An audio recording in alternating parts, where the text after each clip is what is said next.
Olá, bom dia, boa tarde, boa noite, boa madrugada. Vamos a mais um Booktuber, Descartes e Locke, Possibilidades, Limites e Alcance do Conhecimento Humano, escrito por Kate Rebouças Menezes Brito. Acompanhe a leitura, inscreva-se no canal, curta, comenta e compartilha. Resumo: pretende-se apresentar neste trabalho uma análise sucinta das principais ideias dos filósofos René Descartes e John Locke, presentes em suas obras mais significativas, respectivamente Discurso do Método e Ensaio acerca do Entendimento Humano, tendo em vista que nelas se encontram reflexões importantes sobre a origem, as possibilidades, os limites e o alcance do conhecimento humano, as quais fundamentam a construção da teoria do conhecimento e da visão de mundo moderna. Palavras-chave: Descartes, Locke, teoria do conhecimento, visão do mundo moderno.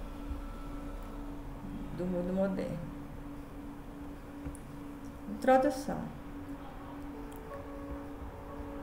Os séculos XV e XVI podem ser caracterizados como o período de profundas transformações da sociedade europeia nas esferas sociopolítica, cultural, religiosa e científica, inaugurando uma nova era do pensamento humano. Com a supervalorização do racionalismo, houve a busca pela liberdade de o homem usar a razão a fim de explicar a natureza, o universo e a si próprio, desprendendo-se da perspectiva puramente religiosa, ou seja, de qualquer tradição. Neste sentido, para o novo homem que surgia, o domínio do conhecimento, da criatividade e da exploração de outros mundos era algo ao alcance de suas mãos. Ele também passou por uma evolução psicológica ao observar um espírito de individualismo audacioso, assumindo uma atitude de rebeldia perante a tradição e criatividade implacáveis. Na verdade, era necessário que este novo homem se constituísse para dar conta da nova era, a era moderna, marcadamente científica e tecnológica, a qual passou a ter a ciência como autoridade intelectual e única juíza e guardiã da visão cultural do mundo. A partir do século XVII, dá-se a culminância de um processo em que o homem transformou radicalmente o modo como ele compreendia a si e o mundo. A burguesia emergente define o surgimento de uma nova realidade cultural, o embasamento matemático para alicerçar as ciências físicas, cujas descobertas fizeram o homem perceber os enganos cometidos durante vários séculos acerca da realidade conhecida. Provocou uma nova relação do homem com a natureza. É justamente nesse contexto de frutíferas revoluções socioculturais, científicas e filosóficas que surge a teoria do conhecimento, pois os filósofos se despertaram para a preocupação com os fundamentos, as possibilidades, os limites e o alcance do conhecimento humano, ao abandonar as explicações religiosas ou metafísicas, agora consideradas como algo de pouco valor, e abraçando o humanismo secular e materialismo científico. Novas bases precisam ser descobertas para justificar a construção do conhecimento. São autores dessa revolução epistemológica Descartes, Bacon, Leibniz, Spinoza, Locke, Berkeley e Hume. Contudo, serão abordados neste trabalho apenas as constituições de Descartes e Locke para a formação do sujeito moderno e de sua visão de mundo. bem como a compreensão acerca do conhecimento humano. Para tanto, realizou-se uma pesquisa bibliográfica considerando as principais obras destes filósofos, respectivamente Discurso do Método e Ensaio acerca do entendimento humano. Descartes e a laicização da cultura ocidental. René Descartes, que nasceu em 1596 e faleceu em 1650,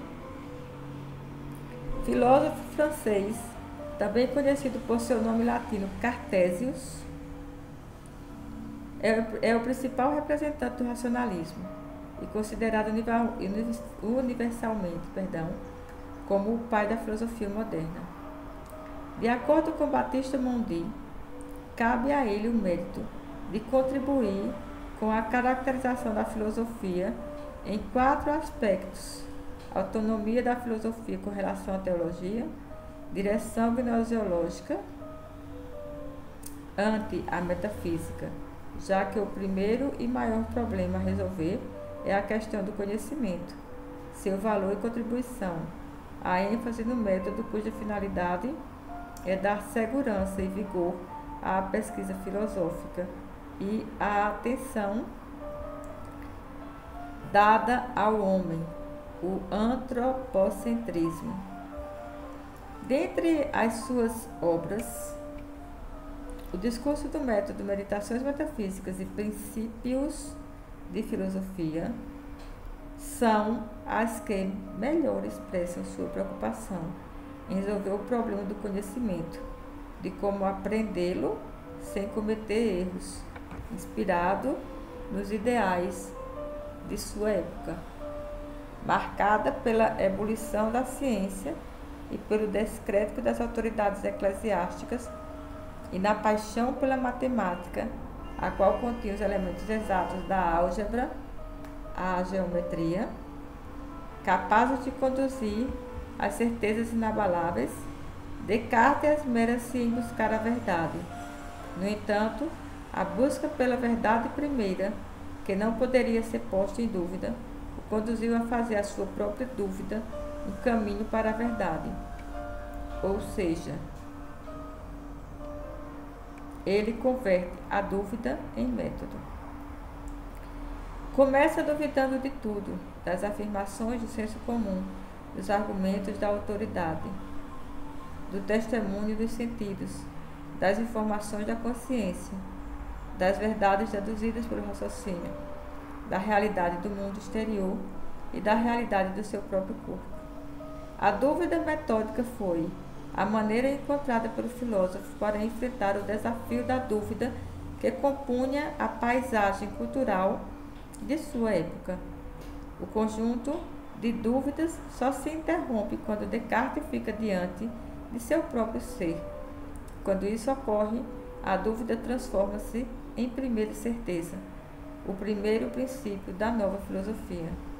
Porém, logo em seguida percebi que, ao mesmo tempo que eu queria pensar que tudo era falso, fazia-se necessário que pensava, fosse alguma coisa. E ao notar que esta verdade, eu penso, logo existe, era tão sólida e tão correta que as demais extravagantes suposições dos céticos não seriam capazes de lhe causar abalo. Julguei que podia considerá-la, sem escrúpulo algum, o primeiro princípio da filosofia que eu procurava. Ao enfatizar a relação do eu cartesiano, res cogitans, substância espiritual, o sujeito pensante com sua realidade corpórea, enquanto res extensa, coexistência material, Descartes põe em relevo o lugar do homem como ser autônomo e capaz de explicar, à luz da razão, que o constitui, fundando o subjetivismo moderno.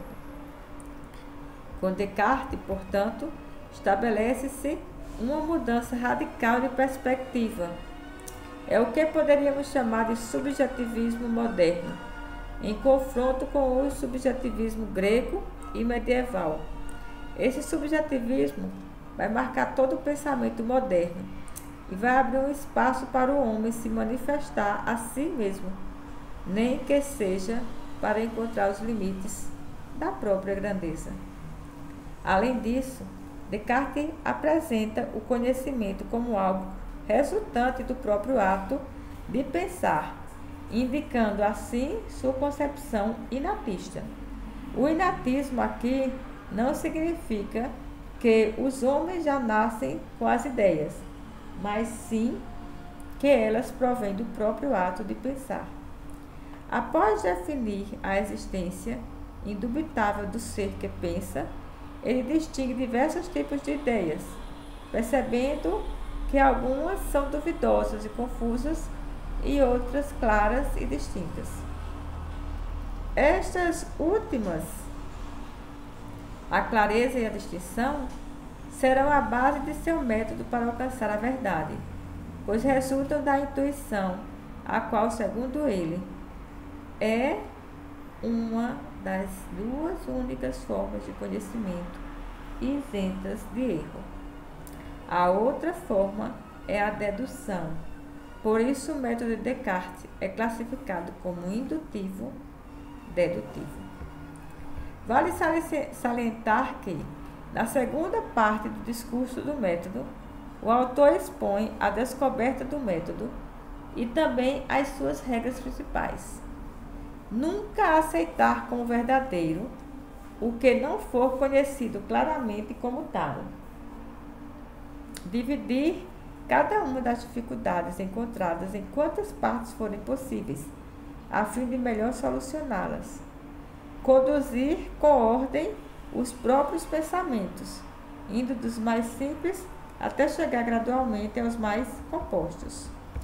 E efetuar relações metódicas tão completas e revisões gerais, a partir das quais se esteja certo de nada ter sido omitido acerca destas regras. Mondin afirma que alguns estudiosos costumam designá-las como intuição, análise, síntese e enumeração. Descartes acreditava de tal modo na infalibilidade de seu método, que chega a revelar o seu propósito de aplicá-lo não apenas aos conhecimentos matemáticos, mas também aos conhecimentos filosóficos e de outras ciências. O que mais me satisfazia nesse método era o fato de que, por ele, minha certeza de usar em tudo minha razão, se não a perfeição, ao menos o melhor que eu pudesse. Ademais, sentia, ao utilizá-lo, que meu espírito se habituava pouco a pouco a conceber mais nítida e distintamente seus objetivos. E que, não havendo sujeitado a nenhuma matéria em especial, prometi a mim mesmo empregá-lo com a mesma utilidade a respeito das dificuldades das outras ciências, como fazia com as da álgebra. Não que me atrevesse a empreender primeiramente a análise de todas as que se me apresentassem, pois isso seria contrário à ordem que ele prescreve. Porém, havendo percebido que os seus princípios deviam ter todos tomados a filosofia, na qual até então não encontrava sequer um que fosse correto, pensei que seria preciso, em princípio, tentar ali estabelecê-los. Outro aspecto importante na obra de Descartes é a sua busca, como bom católico, por provar a existência de Deus. Para tanto, aponta como princípio as ideias claras e distintas, as quais ele afirma serem verdadeiras e frutos da inteligência do homem, um ser criado por Deus. Desta forma, se o ser humano tinha a ideia de perfeição, era porque ele não era perfeito, sendo assim, havia o que era perfeito, Deus. Posteriormente, em algumas partes da obra Meditações, Ele apresenta provas da existência de Deus baseadas na causalidade, como a que diz que somente existindo Deus, um ser perfeito e infinito, pode-se ter certeza da existência de um ser pensante finito e imperfeito. Além desta, reformula o argumento ontológico forjado por Santo Anselmo na Idade Média, a partir de sua perspectiva estritamente racional, mostrando a relação entre duas substâncias, a res infinita, Deus, e a res cogitans, o pensamento. O que equivale a dizer que a prova de que Deus existe é a existência da ideia de Deus na mente humana. Diante do exposto, Tarnas observa que as ideias de Descartes provocaram uma revolução copernicana teológica, pois seu método de raciocínio mostrava que a existência de Deus era estabelecida pela razão humana, e não o contrário.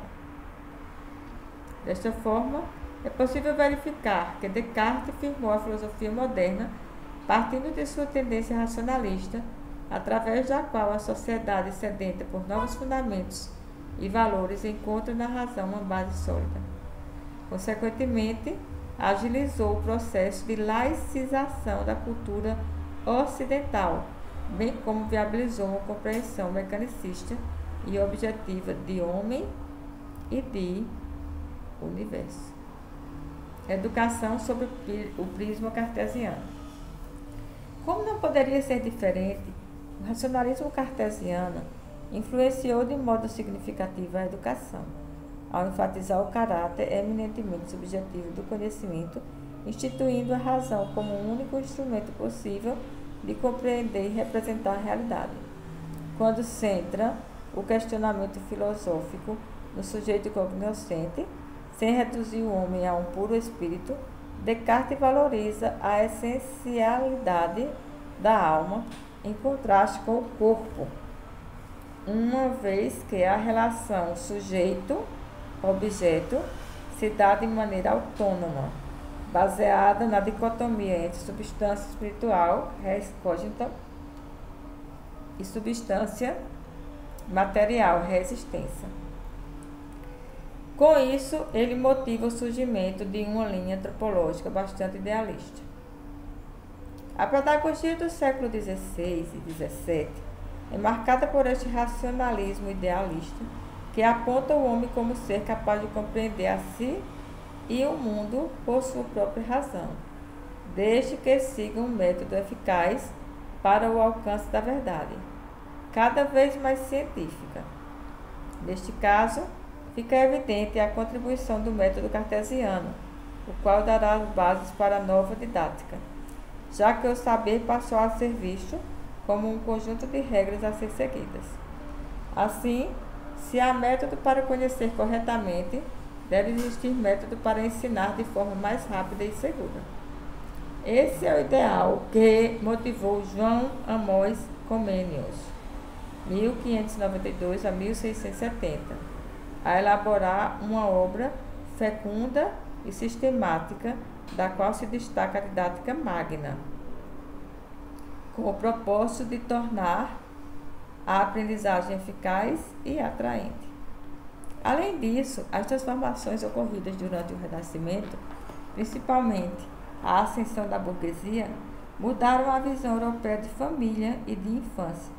A preocupação e o interesse pela educação, sobretudo das crianças pertencentes à nobreza e burguesia, aumentaram, pois a intenção passou a ser preparar estas pessoas para assumirem a política e a administração dos negócios. Consequentemente, houve uma reformulação dos ideais e dos conteúdos das obras educativas. Vale salientar que Descartes, com seu espírito contestador, apontou as falhas da educação que recebera, expressando sua decepção com o conteúdo do ensino ministrado no colégio La Flèche, como ele mesmo narra no discurso do método, ao falar sobre o processo de formação. Fui instruído nas letras desde a infância, e por me haver convencido de que, por intermédio delas, poder-se-ia adquirir um conhecimento claro e seguro de tudo o que é útil à vida, sentia extraordinário desejo de aprendê-las. Porém, assim que terminei esses estudos, ao cabo do qual costuma-se ser recebido na classe dos eruditos, mudei totalmente de opinião, pois me encontrava embaraçado com tantas dúvidas e erros que me parecia não haver conseguido outro proveito, procurando instruir-me, senão o de ter descoberto cada vez mais a minha ignorância. E, contudo, estudara numa das mais célebres escolas da Europa, onde imaginava que devia haver homens sábios, se é que havia em algum lugar na terra. Aprendera aí tudo o que os outros aprendiam. O mesmo, não havendo me contentando com as ciências que nos ensinavam, lera todos os livros que tratam daquelas que são reputadas as mais curiosas e as mais raras, que vieram a cair em minhas mãos. Embora reconhecesse o valor dos estudos que fizera em uma das melhores instituições educacionais da França, La Flèche, com ousadia e cuidado mostrou que, ao privilegiar o estudo das letras ou humanidades e rejeitar os estudos científicos em nome da tradição e da autoridade, o método de ensino não conduzia à verdade. Por isso abandonou as letras e partiu para os estudos dos conhecimentos matemáticos, a partir dos quais construiu seu próprio método. Neste sentido, a crítica feita por Descartes ao ensino de sua época, também para os tempos atuais, uma vez que o currículo escolar ainda não atende às reais necessidades dos alunos da sociedade. Por outro lado, a maturidade intelectual do filósofo citado evidencia a urgência de uma mudança radical no sistema educacional contemporâneo, especialmente no Brasil, tendo em vista que ele não tem alcançado a meta de formar cidadãos críticos e autônomos. Basta observar o despreparo da maioria dos estudantes que concluem o ensino superior, os quais demonstram uma postura submissa frente aos conhecimentos estudados, sendo meros repetidores do que uma postura crítica e criadora. Na verdade, muitos são os ensinamentos que podem ser encontrados na obra de Descartes e aplicados à educação, mas sem dúvida, a concepção de homem como ser pensante é responsável pela construção do conhecimento e seu método de busca da verdade foram determinantes para o estabelecimento de uma nova forma de pensar, interpretar e agir sobre a realidade, servindo de alerta para os educadores e cidadãos refletirem acerca de questões ainda desafiadoras para o século XXI, tais como o compromisso com a verdade, a finalidade do saber e o real sentido da educação e das instituições de ensino como instrumentos de emancipação do ser humano, já que através dos estudos deve-se oportunizar o cultivo de um espírito crítico e capaz de lidar com os problemas do seu tempo, com vistas à transformação social. Locke e a linguagem como instrumento do discurso científico.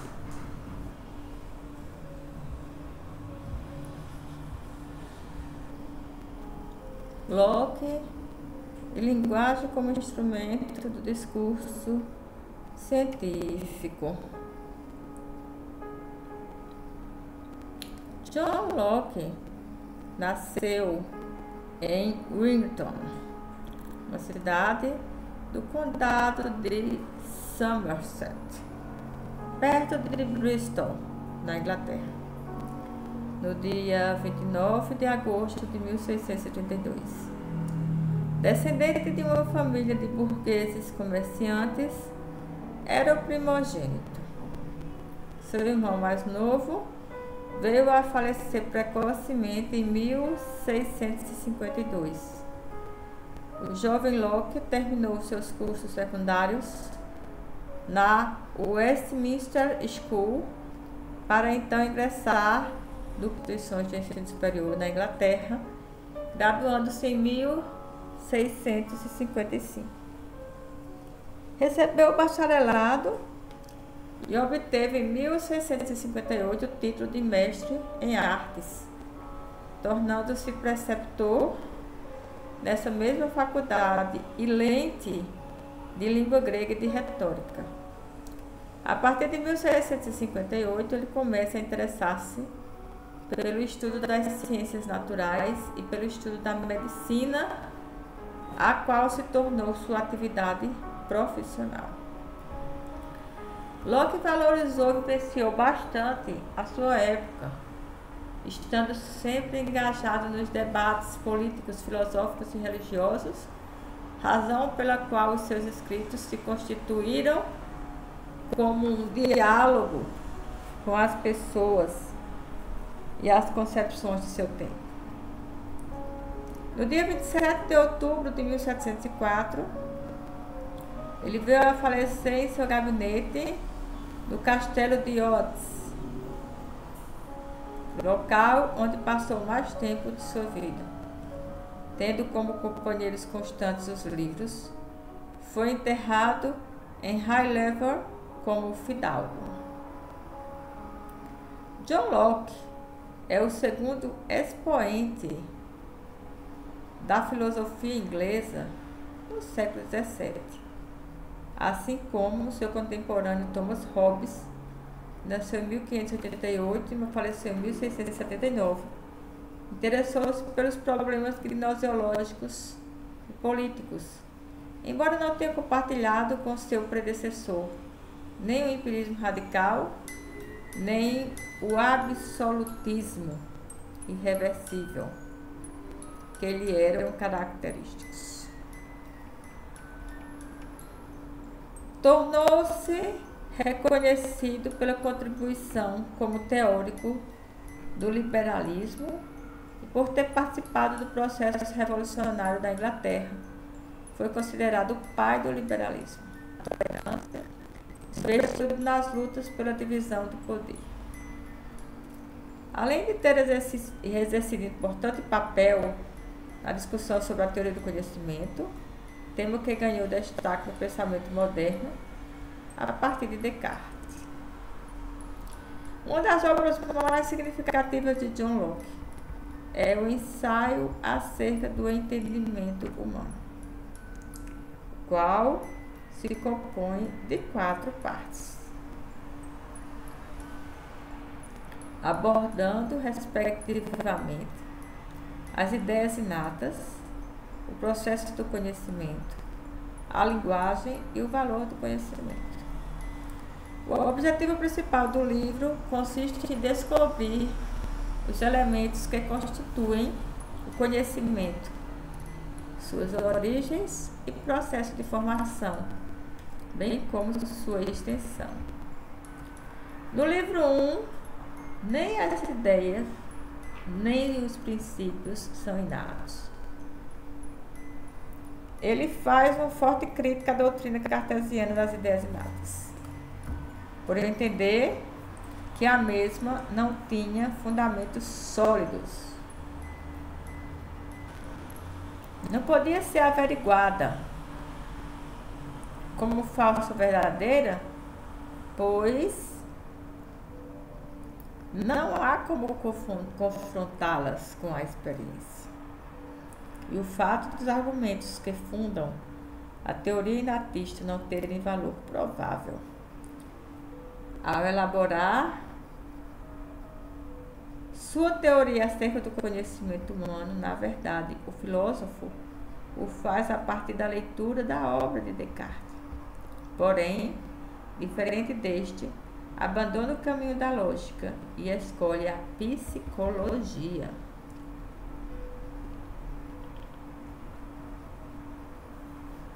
Para Locke, a mente humana é um papel em branco, uma tábula rasa, e todas as ideias se originam de 2 fontes, a sensação e a reflexão. No livro 2, as ideias, capítulo 1, ele diz: todas as ideias derivam da sensação ou reflexão.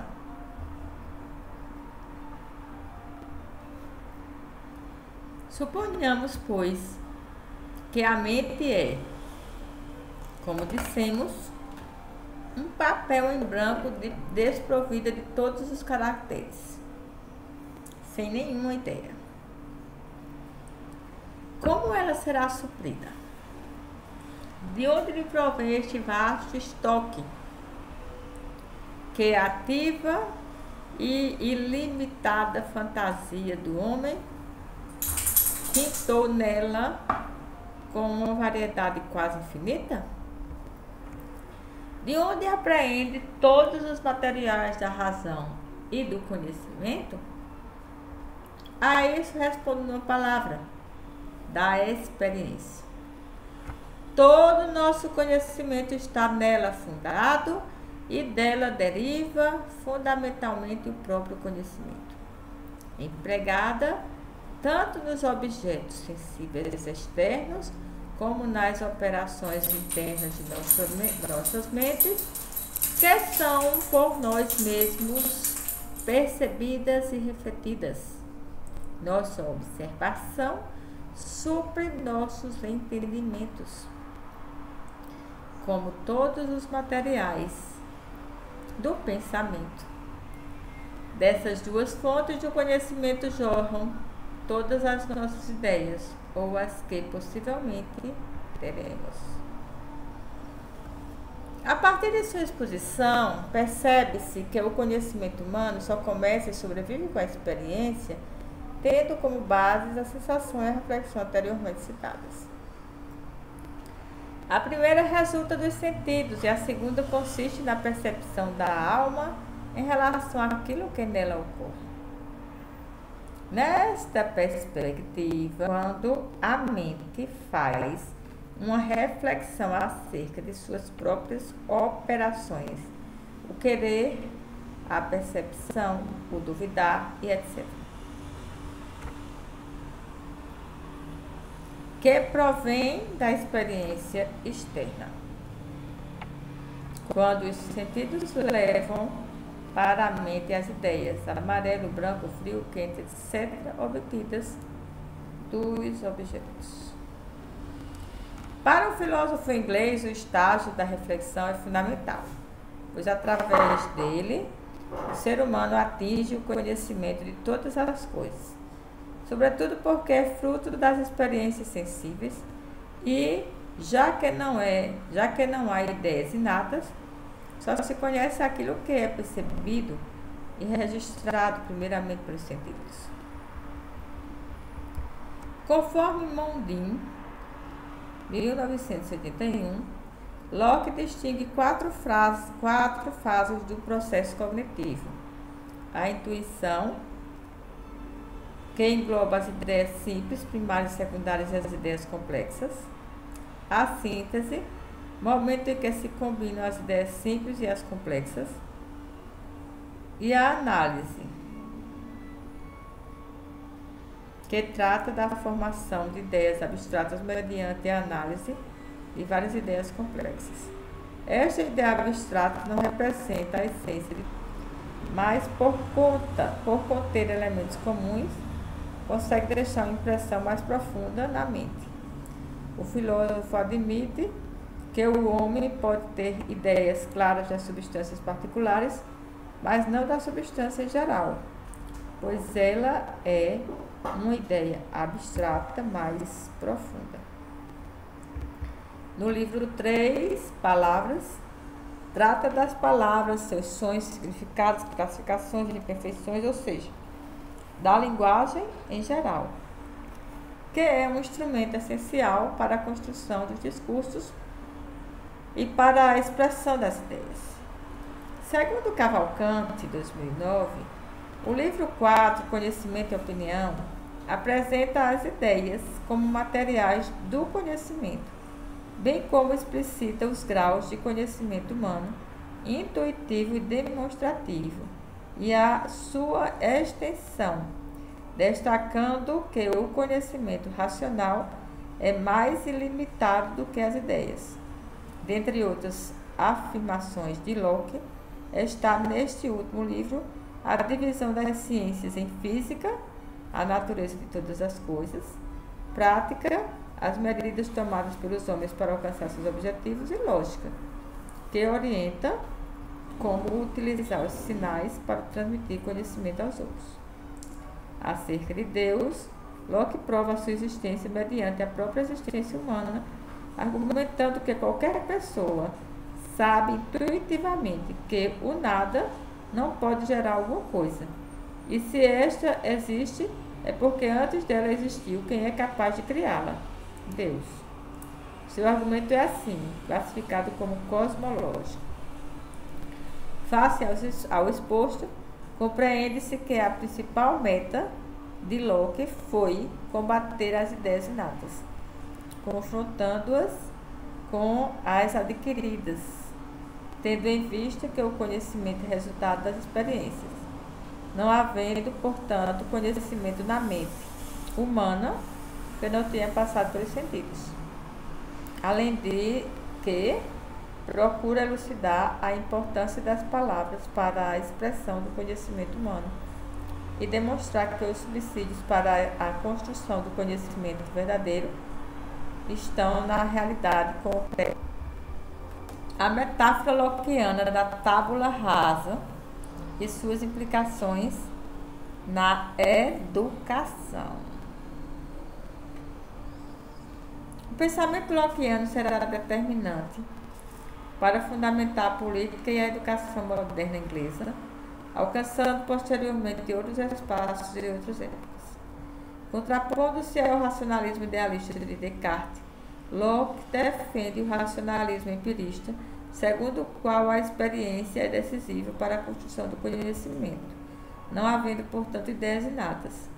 Desse ponto decorre sua metáfora da tábula rasa, ou seja, da mente humana como uma folha em branco, em que não há nenhuma impressão, pois esta surgirá somente com a experiência sensível. Na verdade, a metáfora refere-se aos conhecimentos transmitidos do mestre, professor, ao seu aluno, e influencia a pedagogia não apenas do seu tempo, mas até hoje se faz presente em vários aspectos do processo pedagógico de muitas escolas. O olhar recai sobre o papel do educador como aquele que é capaz de proporcionar experiências que conduzam as crianças a usar corretamente a razão. Ao valorizar a educação das crianças, Locke o faz motivado pelas necessidades de educação, tornou-se essencial para a formação dos futuros dirigentes e administradores, o que requeria a presença constante do professor, agindo sobre a mente da criança. A questão da disciplina tornou-se fundamental para ajudar o aluno a se afastar de seus desejos e inclinações, para seguir o que a razão define como certo. Nessa perspectiva, sua proposta educacional voltou-se para a formação do caráter, pois teve a preocupação de envolver os pais neste processo, elaborando uma série de recomendações acerca da educação das crianças. Para Locke, o desenvolvimento do indivíduo em seus aspectos físico, moral e intelectual é algo basilar. A partir de seus conhecimentos na área médica, por exemplo, dá-se a valorização do corpo, destacando a educação física como promotora da saúde, bem como as atividades lúdicas e o uso de materiais visuais para a efetivação da aprendizagem. Não é à toa que a escola contemporânea contempla a educação física no seu currículo e procura realizar atividades lúdicas, bem como utilizar os meios visuais e audiovisuais para despertar nos alunos o gosto pelo saber. Considerações finais. Tecer reflexões acerca da modernidade exige que se lance o olhar sobre as duas correntes filosóficas que definiram a construção da teoria do conhecimento e, consequentemente, de uma nova visão de mundo e de homem, o racionalismo e o empirismo. Enquanto o racionalismo vigorou na Europa com René Descartes, o empirismo foi o modo filosófico da Inglaterra com John Locke. Ambos foram os pensadores que mais destacaram diante das exigências e desafios do seu tempo, a descobrir um caminho seguro para se alcançar a verdade, respondendo os questionamentos acerca da origem do conhecimento, de suas implicações e possíveis amplitudes. As duas correntes filosóficas, embora distintas e contrapostas, uma vez que o racionalismo sustenta a razão como única via para se atingir as verdades universais e o empirismo, afirma-se a experiência o ponto de partida para a busca da verdade, cujo caráter universal e absoluto é questionável. São inegavelmente fundamentais para o surgimento de uma nova cultura ocidental. Forte impulso à ciência. Esta se constitui como um caminho seguro para o conhecimento verdadeiro, na medida em que considera razão e experiência sensível como fontes de investigação. No entanto, nem o racionalismo nem o empirismo, apesar dos grandes progressos que incitaram, deram conta de resolver as questões basilares acerca do conhecimento humano, sendo eles motivos de constantes discussões nos séculos seguintes, até a contemporaneidade.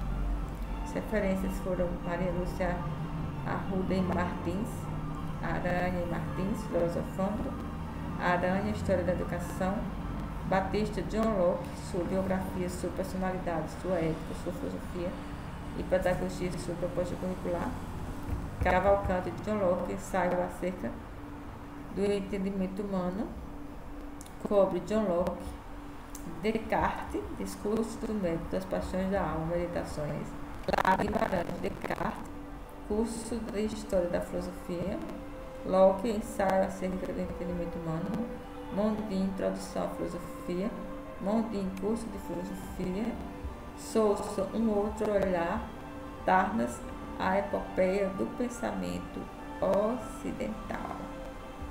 Obrigada por ter ficado conosco até o final. Curta, comenta e compartilha.